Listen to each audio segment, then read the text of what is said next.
নমস্কার বন্ধুরা, তোমাদের পছন্দের ধারাবাহিক শুভ বিবাহের আজকের পর্বের রিভিউ নিয়ে আমি পৌঁছে গেছি তোমাদের সামনে। বাংলা সিরিয়াল সমাচারে তোমাদের সবাইকে স্বাগত জানিয়ে আজকের পর্বের রিভিউ আমি শুরু করছি। তো শুরুতে যেটা দেখতে পাচ্ছি, সুধা তো বলছে যে আমি 7 দিনের মধ্যে এটা প্রমাণ করে দেবো ঠাম্মি যে এই ব্যাপারটা পুরোটাই মিথ্যে, ইমন ম্যাডাম মিথ্যে কথা বলছে। তখন ঠাম্মি বলছে, তুমি কি দিয়ে তৈরি সুধা? এত কিছুর পরেও তুমি তেজকে বিশ্বাস করছো? সেই সময় তেজ আসে ঘরে। সুধা বলছে, দাঁড়াও, তুমি ঠাম্মির ঘরে আসার অধিকার হারিয়েছো। তুমি যা কাজ করেছো তার ফল তোমাকে ভুগতেই হবে। এই বলে তেজকে একদম নিচে নিয়ে গেছে। নিচে নিয়ে গিয়ে ওই ইমনদের সামনে বলছে যে যদি ইমন ম্যাডাম সত্যি বলে থাকে তাহলে ইমন ম্যাডামকে তার যোগ্য জায়গা তোমাকে দিতে হবে। তেজ তো এটা শুনে অবাক, বাড়ির সবাই শুনে অবাক। বলছে, কি বলছো তুমি সুধা? বলে, হ্যাঁ, যদি সত্যি চিরকুট আপনাদের দুজনের সন্তান হয়ে থাকে তাহলে তো আমার আগে ওই জায়গা পাবে এই বাড়িতে, আর আমি নির্দ্বিধায় এই বাড়ি ছেড়ে চলে যাব। এরপরে ইমনরা কোনো কিছু বলতে গেলে সুধা বলছে, আপনারা এর মাঝে কথা বলবেন না, যা বলার আপনারা তো বলেছেন, এবার যা করার আমি করব। আর সত্যি তো, আর ইমন ম্যাডাম আপনি এতদিন ধরে আমাকে এই কথাগুলো বলেননি কেন? যদি বলতেন তাহলে তো এই ব্যাপারটা অনেকটা আগেই সহজ হয়ে যেত, আমি আগেই আমার জায়গাটা ছেড়ে দিতাম। তখন ইমনের মা বলছে, না বলতে পারেনি মানে? তখন ইমন বলছে, থাক না মা, হয়ে গেছে তো সব কিছু, বলে ফেলেছি তো, আর কি দরকার, সবাই তো জেনেই গেছে, বলো। এদিকে সার্থকের মা তো ভগবানকে প্রণাম করছে যে সত্যি ভগবান আছে, ভগবান না চাইতে তাদেরকে তাদের ফল দিয়ে দিয়েছে।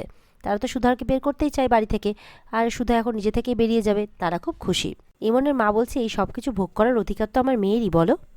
সার্থকের মা সুধাকে শুনিয়ে বলছে, কপাল কপাল, কিছু কিছু মেয়ের এরকম কপাল থাকে, কি আর করবে বলো। দেখুন না, মেয়েটা যেখানেই যায়, যেই সংসারই করে, বেচারা স্বামীর সুখ বলে কিছু পায় না। আমার ছেলের সাথে সংসার করেও পেল না, তেজের সাথে সংসার করেও পাচ্ছে না। সুধা বলছে, আমার চিন্তা কাউকে করতে হবে না, সুধাময়ী খুব ভালো করেই জানে যে সুধার কপাল কি করে বদলাতে হবে। তেজকা বলছে, কি করবে সুধা? একই বাড়িতে সতীন নিয়ে সংসার করবে?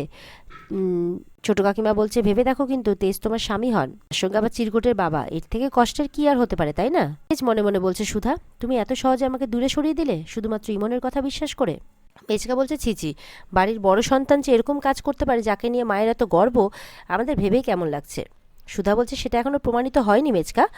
তখন এদিকে ইমনরা বলছে, মানে? তুমি তো এক্ষুনি বললে যে বাড়ি ছেড়ে চলে যাবে। সুধা বলছে, হ্যাঁ অবশ্যই, যদি এটা প্রমাণিত হয় যে চিরকুট আপনার আর ওনার সন্তান।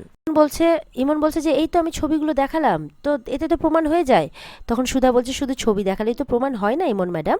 বলছে, দেখো আমার গায়ের স্কিনের কালার আর চিরকুটের গায়ের স্কিনের কালার একই তো। স্কিনের কালারের কথা বলছে, আমার স্কিনের কালার চিরকুটের স্কিনের কালার এক। তখন সুধা হাসছে, বলছে, স্কিনের কালার দিয়ে বুঝি মায়ের পরিচয় দেওয়া হয়? তাহলে তো যে কেউ চিরকুটের গায়ের কালার যাদের, মানে চিরকুটের মতো গায়ের কালার যাদের, তারা সবাই এসে বলবে তারা সবাই চিরকুটের মা। এটা আবার কখনো হয় নাকি? ইমন তখন বলছে, তাহলে তুমি কি করতে চাইছো? ইমনের মাও বলছে। তখন সুধা বলছে, ডিএনএ টেস্ট। আর এটা শুনে ইমন আর ইমনের মা ঘাবড়ে যায়, তারা তো এতটা ভাবতেই পারেনি। তারা ভেবেছিল তারা যেভাবে বলবে সুধা বুঝে যাবে। সুধা তখন বলছে, কি ভেবেছেন সুধাকে এসে যা কিছু বলবে না সুধা বিশ্বাস করে নেবে? কি ভাবছেন সুধা পড়াশোনা শেখেনি, সুধা অশিক্ষিত? এই ছবিগুলো দিয়ে আপনি প্রমাণ করতে চাইছেন চিরকুট আপনার ছেলে? এই ছবিগুলো তো আজকাল এআই সিস্টেমেও বদলানো যায়। তো আমাকে কি মনে করেন যে আমি এআই সিস্টেমের খবর রাখি না?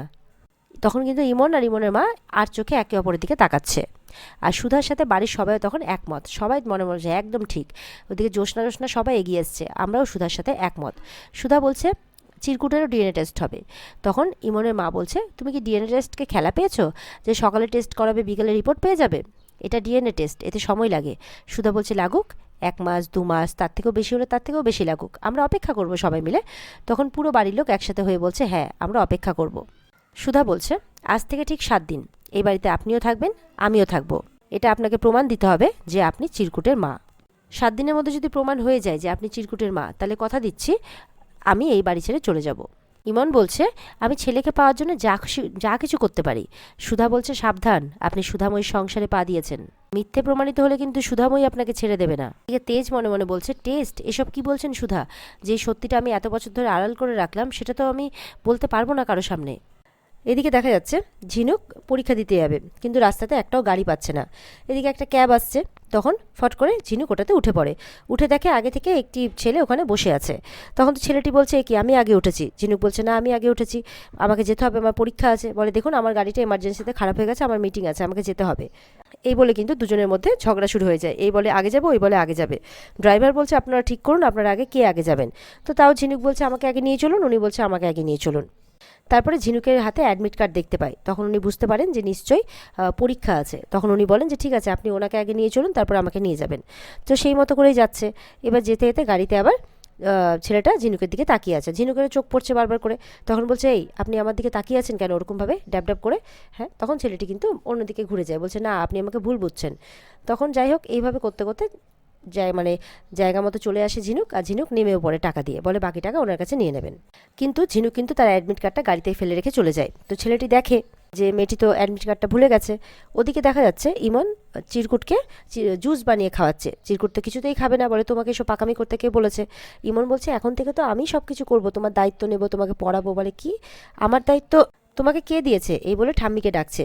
বলে বেবি, তোমার দায়িত্ব তো আমাকেই নিতে হবে এখন থেকে, তোমাকে খাওয়ানো পড়ানো সব কিছুর। বলে পড়ানো? তুমি অঙ্ক করতে পারো? তখন ইমন বলছে হ্যাঁ, আমি তো ম্যাথে ফার্স্ট ক্লাস, তুমি আমার কাছে পড়লে ফার্স্ট হবে। বলে যে বোকা বারবার করে ধরা পড়ে যায় তার কাছে আমি পড়বো না, আমি আমার বৌদিদি ভাইয়ের কাছেই পড়বো। এরপরে তো চিরকুট কিছুতেই কথা শুনছে না দেখে ইমনও বিরক্ত হচ্ছে। এবার জোর করে জুসটা খাওয়াচ্ছে। খাওয়াতে গিয়ে তো চিরকুট কিন্তু পুরো জুসটা ঢেলে ইমনেরই গায়ের মধ্যে ফেলে দেয়, মানে মুখ থেকে। তখন ইমন তো বিরক্ত হয়ে যায়, চিরকুটকে উল্টোপাল্টা বলতে থাকে। তখন ওদিক থেকে সুধারা জ্যোৎস্নাটা সবাই চলে আসে। তখন ইমন আবার তার বোল পাল্টে ফেলে বলছে আমি যাচ্ছি এক্ষুনি আমার। তো এরপর তো ইমন চলে যায় শাড়ি বদলাতে। আর চিরকুট বলছে এসব কি বলছে বৌদিদি, ও নাকি আমার মা। তখন তরিতা বলছে ওর কথায় একদম তুমি কান দেবে না চিরকুট, ও মিথ্যে কথা বলছে। তো বলছে বৌদিদি এদিকে শোনো না, দেখো না এসব কি বলছে। বলে চিন্তা করো না, ও তোমার মা নয়, আর কে তোমার মা এটা আমি খুব তাড়াতাড়ি খুঁজে বের করব। তখন তো চিরকুট তার বৌদিদিকে জড়িয়ে ধরে। এদিকে অ্যাডমিট কার্ড পাচ্ছে না বলে ঝিনুক তার মাকে ফোন করেছে যে অ্যাডমিট কার্ডটা কিছুতেই পাচ্ছে না, সে কি বাড়িতে ফেলে এসছে? তার মা বলছে না, তুই তো বাড়িতে ফেলে যাসনি, তাহলে রাস্তায় কোথাও ফেলে দিসনি তো? বলছে সব হয়েছে ওই ছেলেটার জন্য। বলছে ছেলেটা? কোন ছেলেটা? বলছে আর বলো না, আজ একটা আজব অসভ্য ছেলের সাথে আমার দেখা হয়েছিল, সকাল সকাল মুডটাই বিগড়ে দিল। কিন্তু অ্যাডমিট কার্ডটা যে কোথায় গেল, আমি না হলে তো পরীক্ষাও দিতে পারবো না। জেঠিমা তখন ফোনটা নিয়ে নেয় তার মায়ের কাছ থেকে। বলছে এই শোন, আমি জানতাম তোর দ্বারা এসব হবে না, তুই তাড়াতাড়ি চলে আসবি, বিকেলে অঙ্কুশ আসছে তোকে দেখতে। তখন ঝিনুক বলছে সারাক্ষণ এক কথা, এই বলে ফোনটা কেটে দেয়। বলছে দেখলি তো কেমন করে মুখটা, মানে মুখের উপরে ফোনটা কেটে দিল তোর মেয়ে। আর ওদিকে ঝিনুক চিন্তা করছে যে তাহলে কি আমি পরীক্ষা দিতে পারবো না। তখন দেখা যাচ্ছে ওই ছেলেটি এসে অ্যাডমিট কার্ডটা ঝিনুকের হাতে দেয়, আর ঝিনুক অবাক হয়ে তখন ছেলেটির দিকে তাকিয়ে থাকে। এবার তেজ কিন্তু ইমনকে ফোন করেছে, মানে পারমিতাকে ফোন করেছে। ফোন করে বলছে আচ্ছা ইমন এই ব্যাপারটা কি করে জানলো? পারমিতা বলছে আমি তো কিছু জানি না, ও তো শুধুমাত্র আমার সেদিনের আশীর্বাদের ইভেন্ট অর্গানাইজ করেছিল, ব্যাস এইটুকুই, আমি তার সাথে আমার পার্সোনাল লাইফ কেন শেয়ার করতে যাব? তখন বলছে তাহলে ও ইমন কি করে জানলো? বলছে ইমনের সাথে যে তোমাদের জানা চেনা আছে এটা তো আমি নিজেও জানতাম না।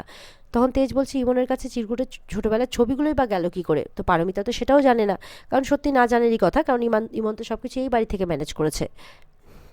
পারমিতা বলছে তেজ 3 দিন পর কিন্তু আমার বিয়ে। বলছে পিছু টান ভুলে আমি কিন্তু সামনের দিকে এগিয়ে যাচ্ছি, আমি এতদিন পর নিজের সংসার করছি। দেখো এইটা যাতে মানে না ইয়ে হয়ে যায়, মানে আমার নামটা যাতে কেউ না জানে, আমার সব কিছু যাতে এইভাবে শেষ না হয়ে যায়, তুমি একটু দেখো তেজ, মানে এইভাবে অনুরোধ করছে পারমিতা তেজকে। এদিকে তো ইমন চলে আসে এবার তেজের ঘরে, তেজকে পেছন থেকে ধরে ফেলে। তেজ তো তখন হাতটা ছাড়িয়ে নেয়। ইমন বলছে যে এখন থেকে তো তোমার সব কিছু আমার হবে। আর তো ইমন তো বলছে যে, মানে তেজ যখন চিৎকার করছে ইমন বলছে যাও তাহলে সবার সামনে সত্যিটা বলে দাও, তোমার আর পারমিতার অ্যাফেয়ারের সত্যিটা। তখন তেজ চিৎকার করে ওঠে, বলে তুমি ভাবলে কি করে যে আমি এরকমটা করতে পারি? তখন ইমন বলছে ও তাহলে চিরকুট তোমার সন্তান না, তাহলে কার সন্তান? যাও বাইরে গিয়ে বলো, সত্যিটা বলো যে কার সন্তান। তখন কিন্তু সুধা চলে আসে, সুধা শুনে ফেলে, আর একদম চুলের মুঠি ধরে ইমনের কাছ থেকে চুল ছিঁড়ে নেয়, আর বলছে এবার হবে ডিএনএ টেস্ট। ইমন বলছে তুমি কি পাগল হয়ে গেছো নাকি, এইভাবে এরকম করছো? তখন যাই হোক সুধা বলছে এবার আর সত্যিটা তোমরা কেউ লুকোতে পারবে না। আর এখানে আজকের পর্ব শেষ হয়ে যায়। তো বন্ধুরা, এই ছিল আজকের পর্বের রিভিউ। ভালো লেগে থাকলে পর্বকে লাইক কমেন্ট করে জানাতে ভুলবে না, আর আমাদের সাথে জুড়ে থাকতে আমাদের চ্যানেলকে সাবস্ক্রাইব করতে ভুলবে না। আর অবশ্যই পর্বের বিস্তারিত যদি দেখতে চাও তাহলে স্টার জলসার পর্দায় সবাই চোখ রাখবে। তাহলে দেখা হচ্ছে তোমাদের সাথে আগামীকালকে। সবাই ভালো থাকবে, টাটা।